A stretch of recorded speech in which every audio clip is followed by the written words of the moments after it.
Hi welcome to my channel classic food world. നിങ്ങൾക്ക് എല്ലാവർക്കും സുഖമാണെന്ന് വിശ്വസിക്കുന്നു. ഇന്ന് ഞാൻ ഉണ്ടാക്കാൻ പോകുന്നത് ഒരു ചിക്കൻ കൊണ്ടാട്ടമാണ്. നല്ലൊരു സ്പൈസി ആയിട്ടുള്ള ഒരു ഡിഷാണിത്. അതിന് ഞാൻ എടുത്തിരിക്കുന്നത് ബോൺലെസ് ചിക്കനാണ്. നിങ്ങൾക്ക് ഏത് ചിക്കൻ വേണമെങ്കിലും എടുക്കാം കേട്ടോ, ബോണുള്ളത് ഇല്ലാത്ത എങ്ങനെയാണെങ്കിലും എടുക്കാം.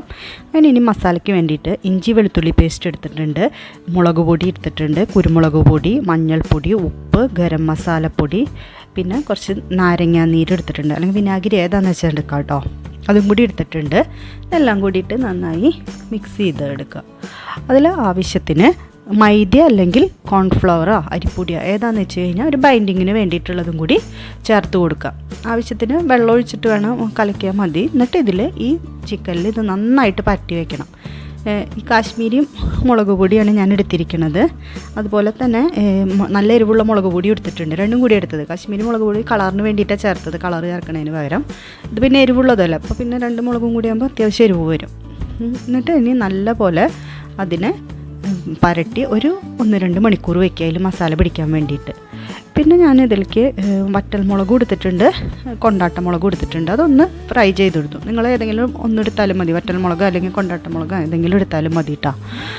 ഇനി ഈ ചിക്കനെ നമുക്കൊന്ന് നന്നായിട്ട് ഫ്രൈ ചെയ്തെടുക്കണം. അതിന് നല്ല പോലെ മൊരിഞ്ഞ് കിട്ടണം. അതിന് ജസ്റ്റ് ഹാർഡാവുമല്ല, ഒരു സോഫ്റ്റായിട്ട് നല്ല ഇതിൽ വറുത്തെടുക്കുക. നല്ല ബ്രൗൺ കളറായിട്ട്.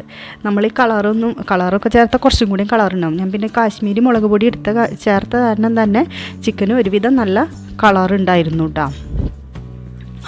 അതുകൊണ്ട് തന്നെ കാശ്മീരി മുളക് പൊടി ചേർക്കാൻ ഇല്ലയെന്ന് വെച്ചാൽ കുഴപ്പമൊന്നുമില്ല, ഉണ്ടെങ്കിൽ നല്ലൊരു കളറ് കിട്ടും കറിക്ക്. ആണല്ലേ? ഇപ്പോൾ നമ്മുടെ ചിക്കനൊക്കെ നന്നായിട്ട് മൊരിഞ്ഞ് വറുത്തെടുത്തിട്ടുണ്ട് ഞാനതിൽ. ഇനി അതിൽ ബാക്കിയുള്ള ആവശ്യത്തിനുള്ള എണ്ണ എടുത്തിട്ട് ആ വറുത്ത എണ്ണയിൽ തന്നെ ഒരു 2 വറ്റൽമുളകും 2-3 വറ്റൽമുളക് ഇടാം. പിന്നെ ഇഞ്ചി ചോപ്പ് ചെയ്തതും വെളുത്തുള്ളി ചോപ്പ് ചെയ്തതും ഇടുക. ഇനി ഇഞ്ചി വെളുത്തുള്ളിയും ചോപ്പ് ചെയ്തത് ഇഷ്ടമില്ല എന്ന് വെച്ച് കഴിഞ്ഞാൽ പകരം നിങ്ങൾ അതിൽ പേസ്റ്റ് ഇട്ടാലും മതി കേട്ടോ. പിന്നെ അതിൽ സബോള അല്ലെങ്കിൽ ചെറിയുള്ളിയാണ് ടേസ്റ്റ്. ഞാൻ പകുതി സബോളയും പകുതി കുറച്ച് ചെറിയുള്ളിയും കൂടിയിട്ട് മിക്സ് ചെയ്തിട്ട് ഇട്ടേക്കണേ. ഒന്നുമില്ലെങ്കിൽ സബോള തന്നെ അല്ലെങ്കിൽ ചെറിയുള്ളി തന്നെ, അങ്ങനെ വേണമെങ്കിലും എടുക്കാം കേട്ടോ നിങ്ങൾക്ക്.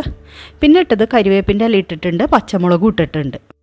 ഇതൊരു സ്പൈസി ഡിഷാണല്ലോ, അതുകൊണ്ട് പച്ചമുളകും കൂടി ഇട്ടിട്ടുണ്ട്. കാരണം എരിവ് നല്ലോണം വേണമല്ലോ, അതിന് വേണ്ടിയിട്ടാണ് ഇതെല്ലാം ഇട്ടിരിക്കുന്നത്. ഇതൊന്ന് നന്നായിട്ട് വഴറ്റി കൊടുക്കണം. നല്ല ബ്രൗൺ കളറാവണ വരെ വഴറ്റി കൊടുക്കുക. അതിനുശേഷം ബ്രൗൺ കളറായി കഴിയുമ്പോൾ നമുക്കതിലേക്കൊരു തക്കാളി മുറിച്ചിട്ട് ഇട്ട് കൊടുക്കണം. നിങ്ങൾക്ക് ഇഷ്ടമുണ്ടെങ്കിൽ ഇട്ട് കൊടുത്താൽ മതി കേട്ടോ, അല്ലെങ്കിൽ സോസിൻ്റെ അളവ് കൂട്ടിയാലും മതി, ടൊമാറ്റോ സോസിൻ്റെ അളവ്.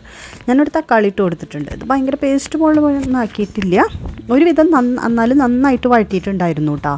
നല്ല പോലെ വഴറ്റി നല്ല സോഫ്റ്റ് ആയിട്ടുണ്ടാവും. എന്നാലും അതിൽ കാണണ പോലെയുള്ള ഒരു പേസ്റ്റ് അത്രയും ഇതാക്കുക ചെയ്തിട്ടുള്ളൂ, അല്ലാണ്ട് അത്രയും നന്നായി വഴറ്റിയില്ല.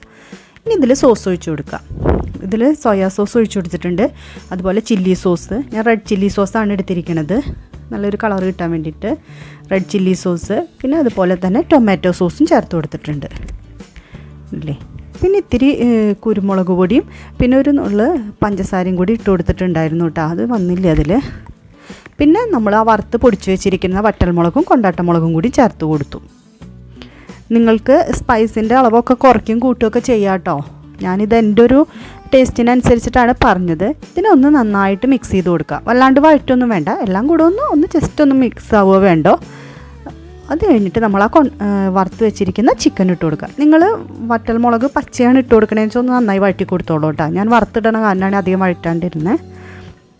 ഇത് ഒന്ന് നന്നായി മിക്സ് ആയിട്ട് എടുക്കുക. നിങ്ങൾക്ക് ഇത്തിരി വെള്ളം വേണമെന്ന് വെച്ചാൽ ഒന്ന് ഇത്തിരി ചൂടുവെള്ളം തളിച്ചു കൊടുക്കാം. ചൂടുവെള്ളം തളിച്ചു കൊടുത്താൽ മതി. ഞാനൊന്നും ചെയ്തില്ല, എനിക്കിങ്ങനെ ഡ്രൈ ആയിട്ടാണ് ഇഷ്ടമായത്, അപ്പോൾ ഞാൻ അങ്ങനെ ഇട്ട് കൊടുത്തിട്ടുള്ളൂ. ഇനി നമ്മുടെ ചിക്കൻ കൊണ്ടാട്ടം റെഡി ആയിട്ടുണ്ട്. ഒരു ലാസ്റ്റിൽ ഒരു ഇത്തിരി കരിവേപ്പിൻ്റെ ഇലയും കൂടി ഇട്ട് കൊടുക്കുക, ഒരു ഭംഗിക്ക് വേണ്ടി, അത്രേ ഉള്ളൂ. അത് കഴിഞ്ഞ് അത് നന്നായിട്ട് ഇളക്കിയിട്ട് ഇതൊരു സെർവിങ് പാത്രത്തിലേക്ക് മാറ്റാം. നമുക്ക് നല്ലൊരു രസമുള്ളൊരു ഡിഷാണ് കേട്ടോ, നമുക്ക് സ്റ്റാർട്ടറായി കഴിക്കാൻ പറ്റിയൊരു ഡിഷാണ്.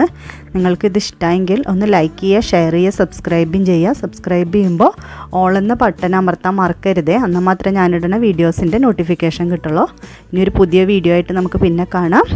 Thank you for watching. Take care. Bye bye.